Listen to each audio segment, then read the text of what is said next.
Open-world games can hook players like nothing else. It's hard to step away from the game when there's a vast world to explore, filled with enemies to fight and creatures to discover. Players love the genre because it offers so much freedom, and that's what makes these games so addictive. Some of the best open-world games are heavy hitters like Skyrim or Marvel's Spider-Man, but there are also incredible titles that have flown under the radar. These open-world games might not get much attention, but they have a story and world that players can really sink their teeth into. Avatar: Frontiers of Pandora has players assume the role of a Na'vi who's been raised in an RDA facility. Once players leave the cold metal of the bunker, the entire world of Pandora is theirs to explore. Frontiers of Pandora has one of the most beautiful worlds in an open-world game, and it does a great job of bringing the game's Cameron movies to life. Gameplay in Frontiers of Pandora is similar to the Far Cry games, but it's Pandora itself that really makes the game special. It's hard to beat the feeling of riding an Ikran through the skies.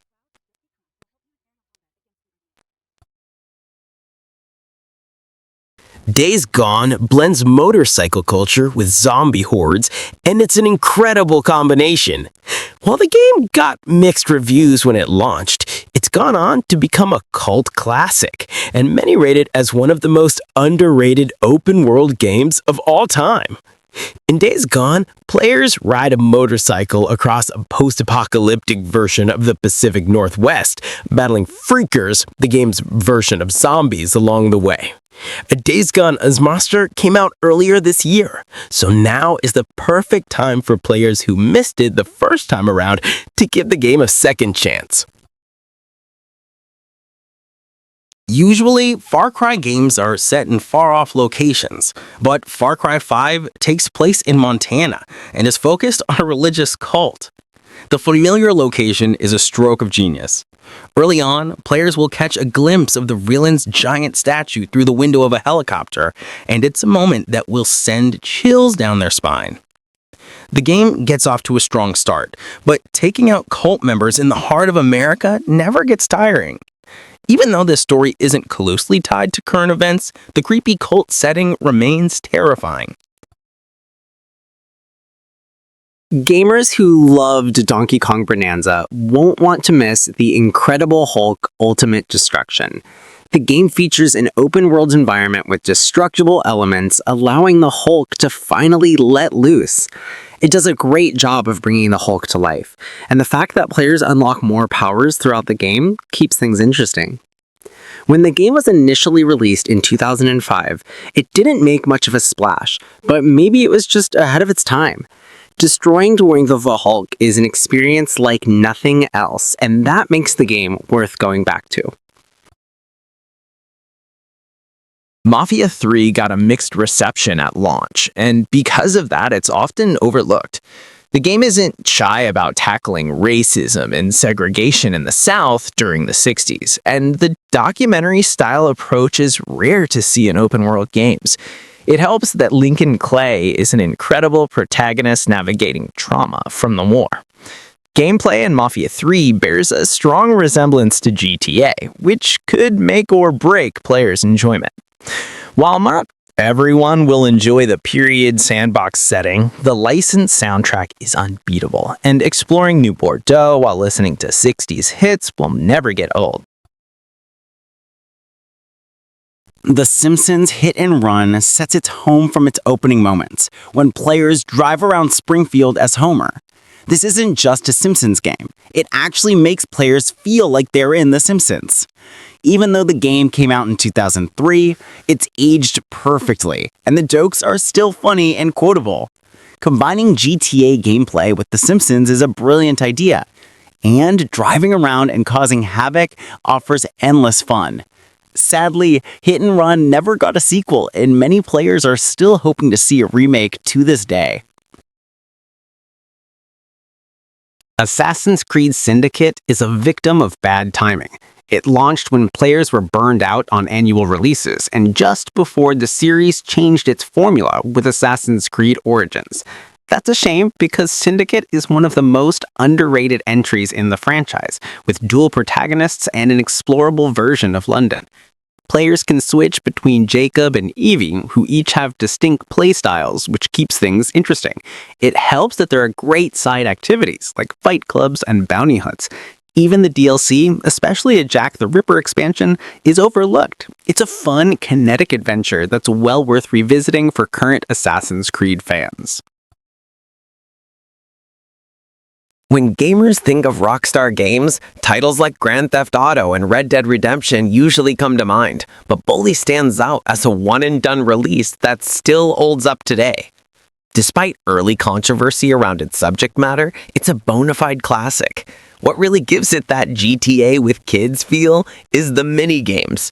Wrestling, boxing, chemistry class, paper routes, and a bunch more help flesh out the experience. Rockstar's clever writing is on full display, and is wacky without being too overbearing. As Bully approaches its 20th anniversary, it remains one of Rockstar's best and most underrated titles. The world of Sunset Overdrive brings the thrill zombie apocalypse fueled by energy drinks. Thanks to an untested drink formula, Sunset City is overrun by mutants. Instead of horror vibes, the game captures the energy of a 90s cereal commercial. Its bright and colorful world backed by a punk rock soundtrack. Insomniac Games pushes players to keep moving through parkour and grinding on pipes. It's easy to see how elements from Sunset Overdrive influenced Marvel's Spider-Man. This is a game where a rocket launcher can fire explosive teddy bears, and that over-the-top energy never gets old. Sunset Overdrive is pure fun, and it needs more love from gamers. It's a cliche to call Sleeping Dogs underrated at this point, but it's true. This open-world game pays a stylish tribute to Hong Kong cinema, with hand-to-hand combat that complements these vibes perfectly. The fluid movement of each punch makes every bone-crunching hit satisfying. Even when firearms show up, fists remain the most satisfying option. Exploring Hong Kong is a blast, and the fully realized city is one of the best destinations in gaming. It doesn't matter if players want to use parkour or driving, it always feels incredible to get from point A to B. Sleeping Dogs comes closer than any other game to matching the open-world brilliance of Grand Theft Auto, and that's why it's a must-play.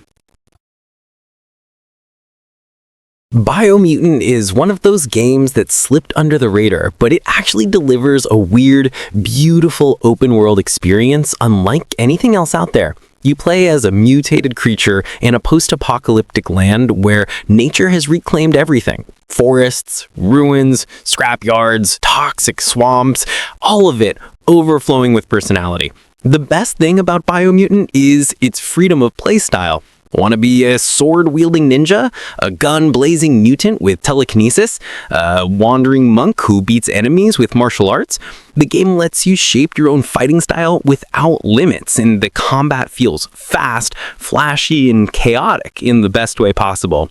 Exploration here is addictive. You're constantly discovering abandoned labs, tribal settlements, robotic mounts, and bizarre creatures that feel like they came straight out of a comic book.